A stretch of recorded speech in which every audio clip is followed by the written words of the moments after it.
नमस्कार साथियों और प्यारे बच्चों, फिजिक्स इट्स इजी में आपका स्वागत है। हम लोग बात कर रहे हैं कक्षा 12 के अध्याय 14 अर्धचालक इलेक्ट्रॉनिकी पदार्थ युक्तियां तथा सरल परिपथ। इसका अभ्यास क्रमांक है 8। दिया गया है सिलिकॉन परमाणुओं की संख्या 5 × 10⁻28 प्रति मीटर क्यूब है। लिख लेते हैं इसे, परमाणुओं की संख्या सिलिकॉन और ये मान है 5 × 10⁻28 प्रति मीटर क्यूब। यह साथ ही साथ आर्सेनिक के 5 × 10⁻12 परमाणु प्रति मीटर क्यूब। आर्सेनिक की संख्या है 5 × 10⁻22 परमाणु प्रति मीटर क्यूब और इंडियम के 5 × 10⁻20 परमाणु प्रति मीटर क्यूब। इसको प्रकट कर देते हैं NiN से और ये मान है 5 × 10⁻20 प्रति मीटर क्यूब से अपमिश्रित किया गया है। इलेक्ट्रॉन और होल की संख्या का परिकलन कीजिए।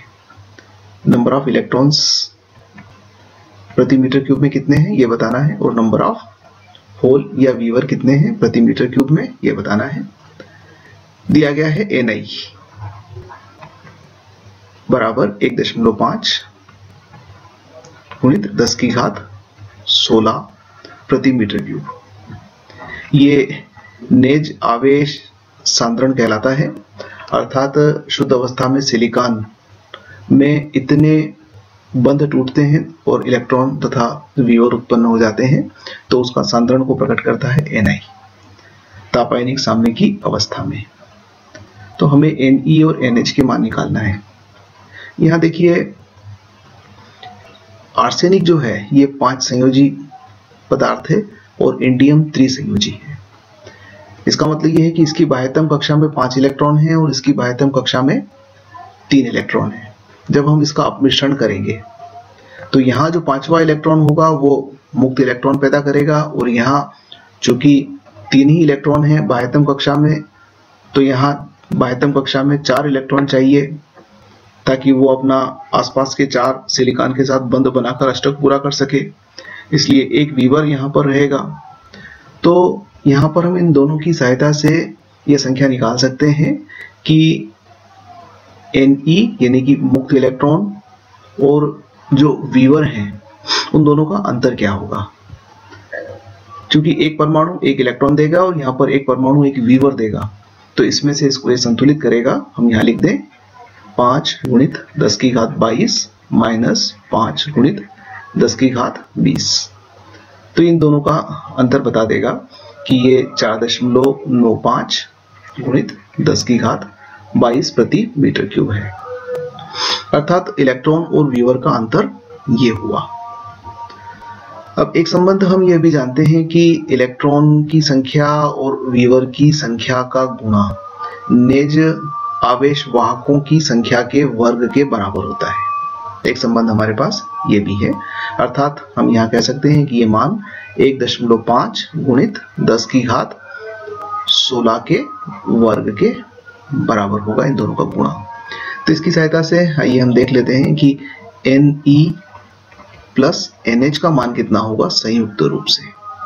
तो इसके लिए एक गणितीय सूत्र का उपयोग कर लेते हैं। मैं एक काम करता हूँ, उसको वर्ग लगा देता हूँ।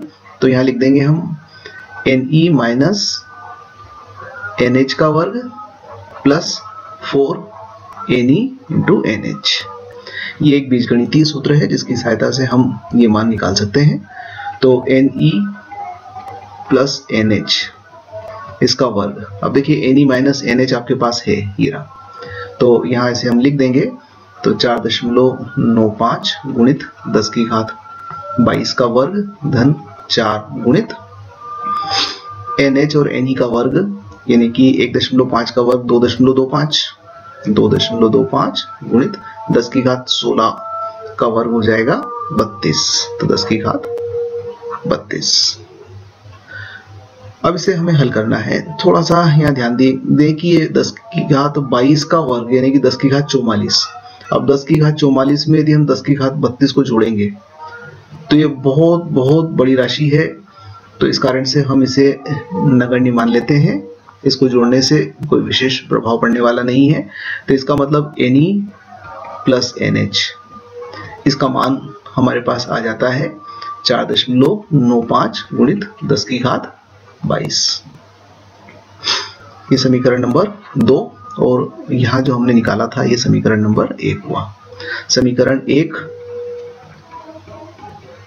और समीकरण नंबर 2, इन दोनों को अगर हम जोड़ लें तो देखिए NH कट जाएगा और Ne मिलके हो जाएगा ट्वाइस Ne बराबर RHS भी देखिएगा हमने यहाँ नेगलेक्ट किया हुआ है, तो दोनों मान समान ही है, इसलिए ये लिख देंगे हम 2 गुणित 4.95 गुणित 10 की घात 22, 2 काट दें तो इलेक्ट्रॉनों की संख्या आ गई हमें 4.95 गुणित 10 की घात 22 प्रति मीटर क्यूब। अब इलेक्ट्रॉन हमारे पास हैं, अब वीवर की संख्या निकाल सकते हैं। तो NH बराबर हो जाएगा Ni वर्ग यानी कि 2.25 गुणित 10 की घात 32 बटे 4.95 गुणित 10 की घात 22। जब आप इसको हल करेंगे तो हमें उत्तर प्राप्त हो जाएगा 4.75 गुणित 10 की घात 9। तो ये वीवर की संख्या हो गई, ये एक आंसर हो गया। दूसरा ये इलेक्ट्रॉन की संख्या है, ये भी हमारा एक आंसर है। और चूंकि इलेक्ट्रॉन की संख्या वीवर से काफी ज्यादा है, इसलिए जो पदार्थ है ये किस प्रकार का होगा, N प्रकार का होगा। तो यहाँ लिख सकते हैं कि Ne बहुत बहुत बड़ा है NH से, अतः N प्रकार का अर्धचालक प्राप्त होगा। ये हमारा उत्तर है। धन्यवाद। नमस्कार साथियों और प्यारे बच्चों, फिजिक्स इट्स इजी में आपका स्वागत है। हम लोग बात कर रहे हैं कक्षा 12 के अध्याय 14 अर्धचालक, इलेक्ट्रॉनिक पदार्थ, युक्तियां तथा सरल परिपथ। इसका अभ्यास क्रमांक है 9। इसमें दिया गया है किसी नेज अर्धचालक में ऊर्जा अंतराल Eg का मान 1.2 इलेक्ट्रॉन वोल्ट है। नोट कर लेते हैं, ऊर्जा अंतराल है 1.2 इलेक्ट्रॉन वोल्ट। इसकी होल गतिशीलता इलेक्ट्रॉन गतिशीलता की तुलना में काफी कम है। इसका मतलब यह है कि हमें सामान्यतः इलेक्ट्रॉन गतिशीलता का उपयोग करना है होल की गतिशीलता को नगण्य मानते हुए, तथा ताप पर निर्भर नहीं है। इसकी 600 केल्विन तथा 300 केल्विन पर चालकताओं का अनुपात ज्ञात करना है, यानी कि T1 का मान 600 केल्विन और T2 का मान 300 केल्विन। इस पर हमें चालकताओं के अनुपात ज्ञात करना है। चालकता को हम सिग्मा से प्रकट करते हैं, तो सिग्मा 1 बटे सिग्मा 2 के मान ज्ञात करना है। यह मान लीजिए कि नेज वाहक सांद्रता Ni की ताप पर निर्भरता इस प्रकार से व्यक्त की जाती है। एक समीकरण दिया गया है हमको कि जो सांद्रता है प्रति एकांक आयतन में आवेश वाहकों की संख्या, उसको इस समीकरण के द्वारा प्रकट किया जा सकता है। n बराबर n0 e⁻⁴ कह दें चाहे एक्सपोनेंशियल लिख दें, एक ही बात है। एक्सपोनेंशियल माइनस Eg/2 kBT, जहां n0 स्थिरांक है। तो ये तो स्थिरांक हो गया। Eg ऊर्जा अंतराल है, ये हमें दिया गया है, और kB जो है ये बोल्ट्जमैन कांस्टेंट है और इसका मान होता है 1.38 गुणित 10 की घात -23 SI पद्धति में, और T के मान हमें दिए गए हैं। तो हमें सिग्मा 1 और सिग्मा 2 का अनुपात याद करना है। समीकरण दिया गया है हमें सांद्रता के रूप में, N के रूप में। यहाँ एक बात है हमें याद रखना है कि जो चालकता है अर्धचालकों की, उसको हम इस सूत्र के द्वारा व्यक्त करते हैं, सिग्मा बराबर Ne म्यू। N आवेश वाहकों की सांद्रता हुई, E आवेश की मात्रा, इलेक्ट्रॉन का आवेश, और म्यू कहलाती है गतिशीलता। तो ये गतिशीलता हो गई। तो सीधा सीधा यहाँ कहा जा सकता है कि सिग्मा समानुपाती है N के, अर्थात हमें सिग्मा 1 और सिग्मा 2 के मान निकालना है।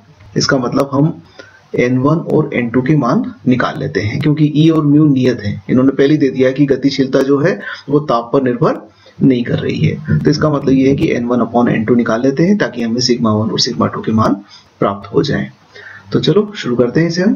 तो n1/n2 बराबर n0 कट जाएगा, तो एक्सपोनेंशियल Eg को भी रहने दें ताकि Eg भी वैसा ही हमें काट देना है, और 2kBt को भी रहने दें, और यहाँ पर t1 का मान हम लिख देते हैं 600 माइनस चिन्ह के साथ है, या और नीचे आ जाएगा एक्सपोनेंशियल माइनस Eg बटे 2kB और 300।